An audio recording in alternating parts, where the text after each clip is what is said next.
Hello and welcome to the Risen Jesus podcast with Dr. Mike Licona. Dr. Licona is Associate Professor in Theology at Houston Baptist University, and he is President of Risen Jesus, a 501c3 nonprofit organization.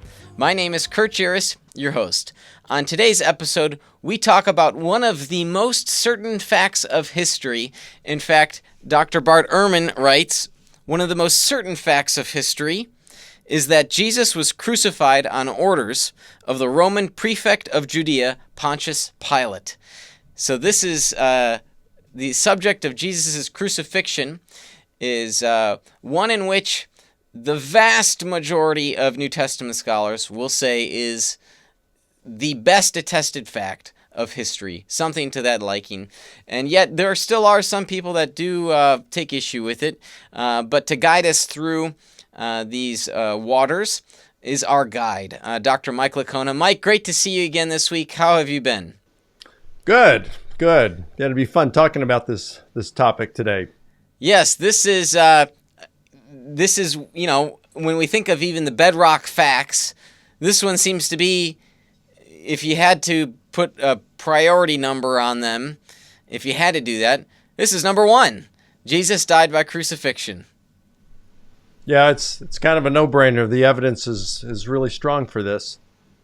So guide us through the data that we have for this, non-Christian sources, Christian sources, the scholarship, and if there were objections, what sort of objections are there, and why should they be, frankly, quickly dismissed?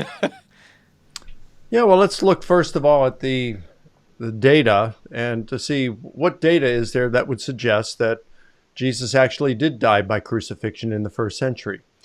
And so we look at a number of different sources. So, for example, you have, you've got the Gospels, right? All four Gospels report that Jesus was crucified and died as a result. Now, I know there have been a few occasions, like I remember debating my friend Shabir Ali, and even several Muslims will call into question whether Jesus died because they'll say Pilate was surprised that Jesus had died so soon. And therefore, the Gospels themselves even suggest that Jesus survived crucifixion. Well, the Gospels don't. All you have to do is continue reading on in Mark where it makes that statement that Pilate was surprised that Jesus had died so soon. And it says that Pilate asked the centurion to verify, and the centurion verified that Jesus had breathed his last. So it's pretty clear in the text that it says that Jesus died. So number one, you've got all four Gospels that testify to his crucifixion and his death. But even before that, you've got Paul.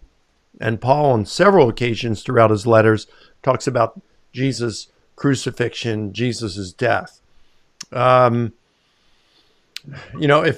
of course he mentions the resurrection, Jesus being raised from the dead. So that implies that you're dead. If you're going to be raised from the dead, you've got to be dead. You've got the oral tradition that we spoke of in the previous season.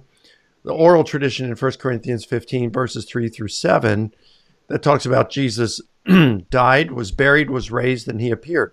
So he died. So you have these early Christian sources, Paul, then the Gospels. You have it throughout other literature in the New Testament. Hebrews, the letter of Hebrews says that Jesus died.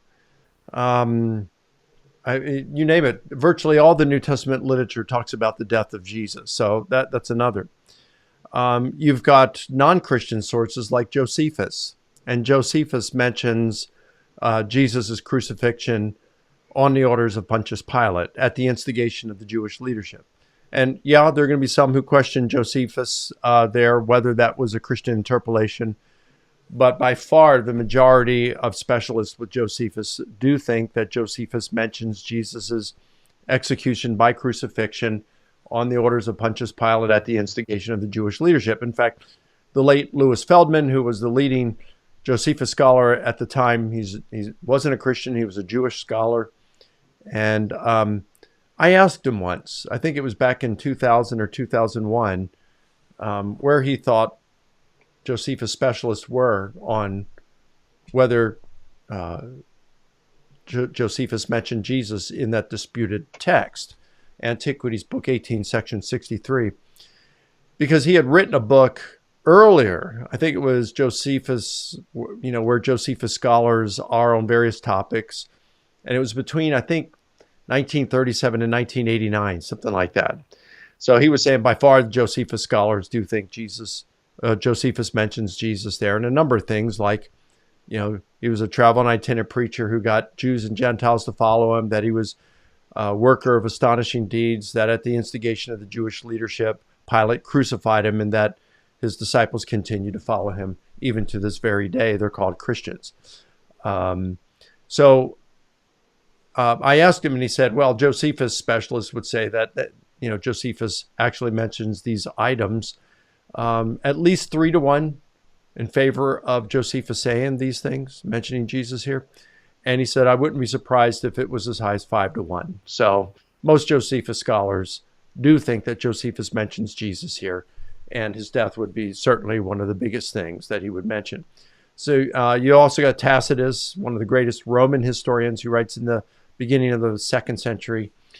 He doesn't mention crucifixion specifically, but he said that Jesus suffered the extreme penalty. So that would certainly be execution, if not crucifixion itself. The extreme penalty by one of our procurators. Now that's what the position was later called, but actually at the time of Jesus it was called prefect. We would call it a governor, the prefect of Judea. But he says one of our procurators, Pontius Pilate, during the reign of Tiberius Caesar. So you have that. You've got Marabar Serapion, who's either writing in the latter part of the 1st century or sometime in the 2nd century. It's hard to narrow it down more than that, even though it's kind of broad. That mentions the death of Jesus.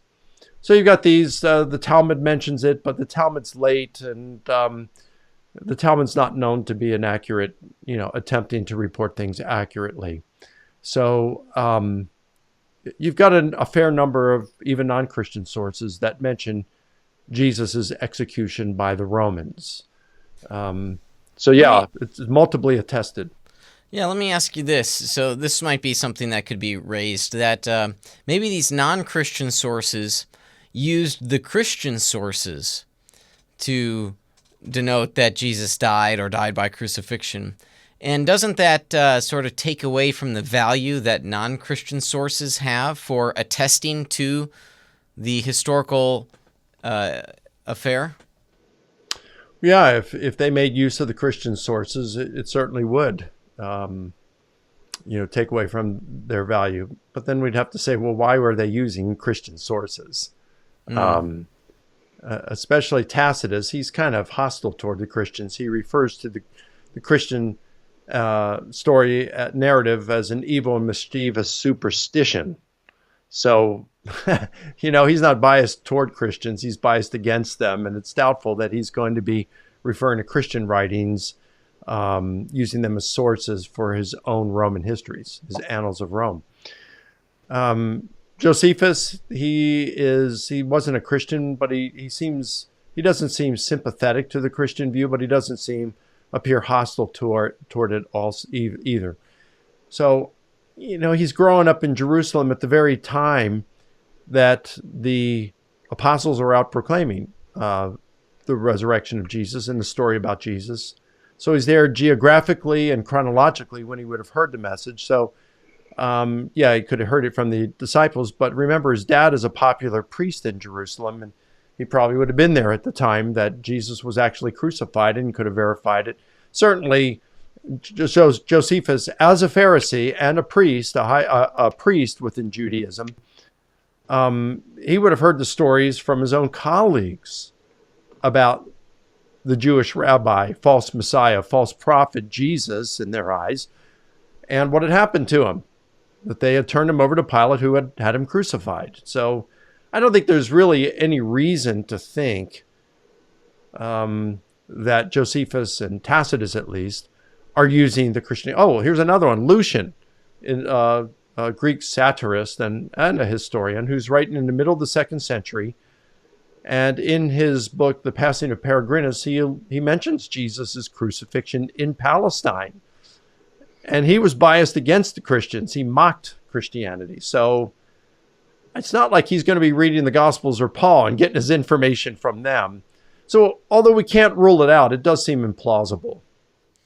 Okay, so the first line of evidence here is that we have Christian and also non-Christian sources for the death of Jesus. What are some other lines of evidence that we can consider? Well, some of these sources are quite early. So you've got, Mark, the first gospel, 20 to 40 years after Jesus' death, relatively early. You've got Paul, who's writing early. He mentions Jesus' death in his letters. Certainly, he's got it in 1 Corinthians 15. So I'm trying to think if it's in 1 Thessalonians. I don't know right off, but because that's probably his earliest letter, which would be in the 40s. Galatians may be in the 40s. It's either in the late 40s or mid 50s. But 1 Corinthians, for sure, it's quite clear that it's in there, and he's writing that around the mid 50s. So that's within 25 years of Jesus' crucifixion. And then there's the oral tradition. So you've got the creed, the oral formula in 1 Corinthians 15. It says, I delivered to you what I also received, that Christ died for our sins, and according to the scripture. So it mentions his death there. You have Philippians chapter 2 with the kenosis hymn in Philippians 2, verses 6 through 11, where it says, he humbled himself by becoming obedient to the point of death, even death on a cross. So there you have a pre-Pauline hymn. It's probably pre-Pauline. Scholars do debate whether Paul came up with it or whether he's just quoting someone else. Certainly the creed in 1 Corinthians 15 is pre-Pauline. But I'd say most scholars do think that the hymn in Philippians 2, 6 through 11 is pre-Pauline. And if that's the case, well, that's even earlier than when Philippians was written. So you've got early sources, multiple independent sources. The fact that Josephus and Tacitus mention it, you have unsympathetic, even hostile sources that mention it. When we think about these early sources, sometimes we cite the Gospels, and we know the Gospels are authoritative and reliable, but these early sources, they're predating the Gospels themselves by decades. And so in many ways, while we value the Gospels since they provide the teachings of Jesus, for this particular instance, we more highly value, we give greater weight to Paul's letters because this it doesn't have the theological flair of miracle claims that people may be concerned about. It's not as it's easier for skeptics to just put off Paul as wrong or something like that, right? There's no impact for their life. So it seems, at least to me, they're more willing to accept, hey, Paul wrote this. Yeah, this is early Christian letters being sent to this church or these churches, depending upon what it was. And so in that, then you've got that high value because it means it's earlier. And that's really interesting. That's true. And Paul's letters don't seem to have the same kind of objections leveled against them as the Gospels do. Like scholars question who wrote the Gospels, whether the traditional authorship, Matthew, Mark, Luke, John, is correct. Well, they do that to some of Paul's letters as well. Out of the 13 letters attributed to Paul in the New Testament, they question 6 of them. But if we're quoting from those 7, like 1 Corinthians, Galatians, 1 Thessalonians, 2 Corinthians, Romans, they're all undisputed letters of Paul. Everybody accepts them as being from Paul. And then when you look at the early oral tradition, like 1 Corinthians 15, most scholars will say, that's because Paul says he delivered that to them, what he had received, and he delivered it to them when he set up the church in Corinth in the year 51. He received it before that. And then we look at what Paul's emphasis and his value on tradition was. I mean, as a Pharisee, he placed, in his pre-Christian days, he placed a high value on tradition. We know that this is what the Pharisees did, a high value on tradition. And when we come to the New Testament, we find Paul doing the same thing. So, for example, he tells in his letters that he used tradition to resolve problems, both practical and theological in the church. He told the recipients of the letters that he wrote that they are to follow the tradition they had received from him. And indeed, if someone in the church did not obey the tradition he passed along to them, that the other Christians weren't even to associate or even eat a meal with such a person. So this tradition that he had received from the apostles and the Jerusalem leadership was really important. And it came from that Jerusalem leadership. That's where tradition came from. You have that same thing. It's like the seat of Judaism was Jerusalem. Well, the seat of the Christian church was Jerusalem. That's where the Jerusalem leadership was for several decades until the diaspora happened and the Jews were scattered throughout the empire. The Jerusalem is the seat of the church. That's where the apostolic leadership was. They came up with the tradition that was passed along, that Paul passed along to others. And so things like this hymn, things like the creed in 1 Corinthians 15, these would have been quite early and originating with the apostolic leadership in Jerusalem, a very high probability of that. Now, in your book here, you say that the passion narratives themselves also qualify, particularly for the death of Jesus. They qualify as reliable for that. And why is that so? Well, I do happen to think with a whole lot of scholars, probably a majority, that the Gospel of John is entirely independent of the synoptic Gospels, Matthew, Mark, and Luke. And if that's the case, then you have multiple independent reports. At least you've got Mark and John at the very minimum as multiple independent reports of the crucifixion narratives in the Gospels. Also, even if John is aware of Mark, that doesn't mean he's copying from Mark. And most critical scholars today do think that, at minimum, Mark and John are closely rooted in eyewitness testimony. I previously in a previous segment, I mentioned how I had a student, Joshua Pelletier, at Houston Baptist University. I supervised his master's thesis on some preliminary issues related to the Gospel of Mark. Another one of those issues had to do with the authorship of Mark and what was Mark's primary source. And so Joshua surveyed over 200 critical scholars writing in English since 1965 who are talking about these things in the Gospel of Mark.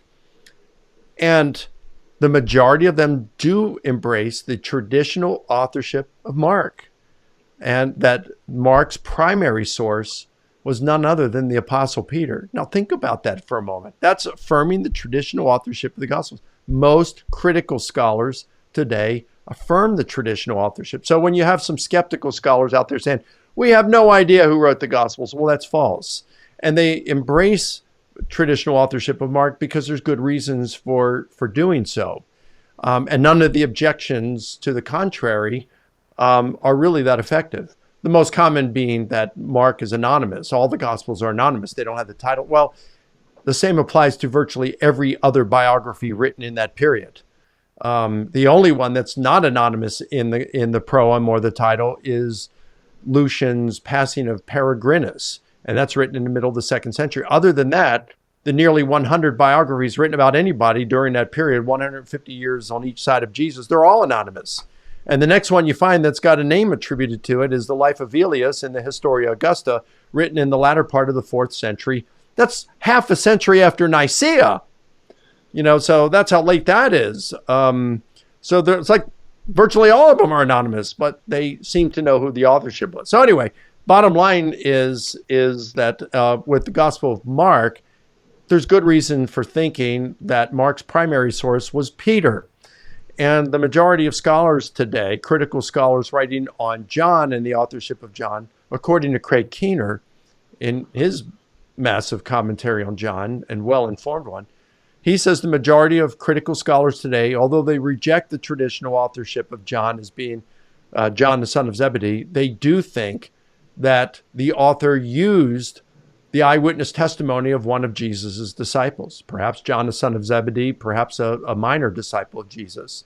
But it's carefully, closely rooted in the eyewitness testimony of one of Jesus' disciples. So it's not like we're just really, really removed from the eyewitnesses here, And so, the Gospels there, I think, are closely rooted in eyewitness testimony. We could talk about Luke and Matthew on another time, but we're saying Mark and John, which are fairly easy to, argue for. And then you've got, as we mentioned in the previous session, you've got some embarrassing elements, like Jesus's cry on the cross about, God, why have you forsaken me? Why would you put that in there? Given, why would you invent such a saying of Jesus? He's like, oh, yeah, but, he's quoting from, I think it's Psalm 2 or 22. He's quoting from the Psalms there. So it's a fulfillment of prophecy. Yeah, and it's a sinful, yeah. But are they really thinking that when they wrote the Gospels? Is that really what happened? Is Jesus thinking that when he's crucified? Are the people around that putting 2 plus 2 together? I don't know. Maybe they were. But still, that would have been embarrassing to the earliest Christians reading this because of all the Jewish martyrdom literature around and how that just has these people, the Jewish martyrs, going very, very courageously, not hesitating at all to be tortured in horrendous ways and executed in the very end, saying, God, I've not forsaken your law. But Jesus turns around and accuses God of forsaking him.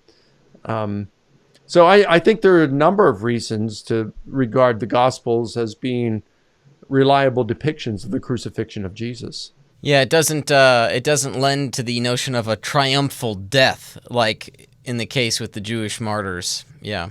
All right, so we've got a few lines of evidence, but you know what? Maybe Jesus. So we've got evidence that suggests Jesus was crucified, but you know what? Maybe he didn't die.